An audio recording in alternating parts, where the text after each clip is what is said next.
বর্তমানে ইউক্রেন যুদ্ধের পরিস্থিতি পারমাণবিক বা তৃতীয় বিশ্বযুদ্ধে পরিণত হওয়ার ঝুঁকি তৈরি করেছে, যেখানে সারা বিশ্ব দুই ভাগে বিভক্ত হয়ে পড়েছে। যদি এই দুই পক্ষ মুখোমুখি হয় তাহলেই শুরু হবে তৃতীয় বিশ্বযুদ্ধ। স্নায়ুযুদ্ধের প্রায় ৪০ বছর পর ফের দুই ভাগে বিভক্ত বিশ্বে পরাশক্তি যুক্তরাষ্ট্রের পাশে বেশিরভাগ দেশ থাকলেও শেষ পর্যন্ত রাশিয়ার পক্ষে কারা থাকবে তা নিয়েও মানুষের কৌতূহলের শেষ নেই। একদিকে ইউক্রেনের পাশে দাঁড়িয়েছে মার্কিন যুক্তরাষ্ট্র ও ন্যাটোভুক্ত ইউরোপীয় দেশগুলো, অন্যদিকে রাশিয়াকে সমর্থন করছে উত্তর কোরিয়া, ইরান ও চীন। ইউক্রেন যুদ্ধ যদি শেষ পর্যন্ত ইউরোপে ছড়িয়ে পড়ে তখন নিশ্চিতভাবে রাশিয়ার মিত্র দেশগুলো তার পাশে এসে দাঁড়াবে, এমনটাই বলছেন বিশ্লেষকরা।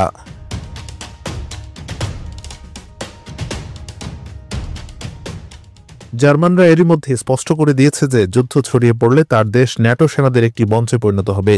ইউরোপের অনেক দেশ যুক্তরাষ্ট্রের পাশে থাকতে এরই মধ্যে যুদ্ধের প্রস্তুতি শুরু করেছে। সেক্ষেত্রে রাশিয়ার মিত্র দেশগুলো তাদের পাশে থাকার জন্য প্রস্তুত রয়েছে। ইরানকে রাশিয়ার একটি গুরুত্বপূর্ণ মিত্র দেশ বলে বিবেচনা করা হয়। যে কোনো পরিস্থিতিতে ইরান সবসময় রাশিয়াকে সমর্থন দিয়ে যাবে বলে তেহরান জানিয়েছে।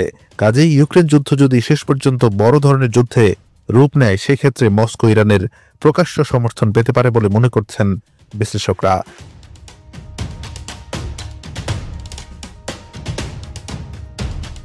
এছাড়া ভ্লাদিমির পুতিন ও উত্তর কোরিয়ার নেতা কিম জং উনের বন্ধুত্বপূর্ণ সম্পর্কের বিষয়টি এখন আর কারোরই অজানা নয়। এরই মধ্যে রাশিয়ায় কয়েক হাজার সেনা পাঠিয়েছে কিম। ধারণা করা হচ্ছে এই যুদ্ধে ১ লাখ পর্যন্ত সৈন্য মোতায়েন করতে পারে উত্তর কোরিয়া। তাই বড় ধরনের যুদ্ধ বাঁধলে পুতিন উত্তর কোরিয়ার কাছ থেকে যে সবচেয়ে বড় ধরনের সেনা ও অস্ত্র সহায়তা পাচ্ছেন তা নিয়ে কোনো সন্দেহ নেই। এছাড়া চলতি বছরের ফেব্রুয়ারিতে ইউক্রেন ইস্যুতে রাশিয়াকে খোলাখুলি সমর্থন দেয় চীন। চীনের প্রতিরক্ষামন্ত্রী ডং জান জানান, যুক্তরাষ্ট্র ও ইউরোপীয় ইউনিয়ন চীনের উপর চাপ অব্যাহত রাখলেও তারা ইউক্রেন ইস্যুতে পুতিনকে সমর্থন করেছেন। পশ্চিমা হুমকি ও নিষেধাজ্ঞার মুখেও বেইজিং এই অবস্থান বদলাবে না। এরকম অবস্থায় বড় ধরনের যুদ্ধ বাঁধলে রাশিয়া চীনের মতো শক্তিশালী একটি দেশকে যে পাশে পাবে তা নিয়ে কোনো সন্দেহ নেই। একসময় সোভিয়েত ইউনিয়নের অংশ থাকা আর্মেনিয়া, কাজাকস্তান, তাজিকিস্তান ও বেলারুশের সমর্থন পাচ্ছেন ভ্লাদিমির পুতিন।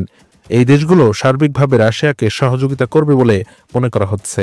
এরই মধ্যে রাশিয়ার প্রতিবেশী দেশ বেলারুশে পারমাণবিক অস্ত্র মোতায়েনও করা হয়েছে। আর লাতিন আমেরিকা থেকে কিউবার সমর্থন পাবে রাশিয়া, তা নিয়েও কোনো সন্দেহ নেই বিশ্লেষকদের। Anwar Hossain, BD archive.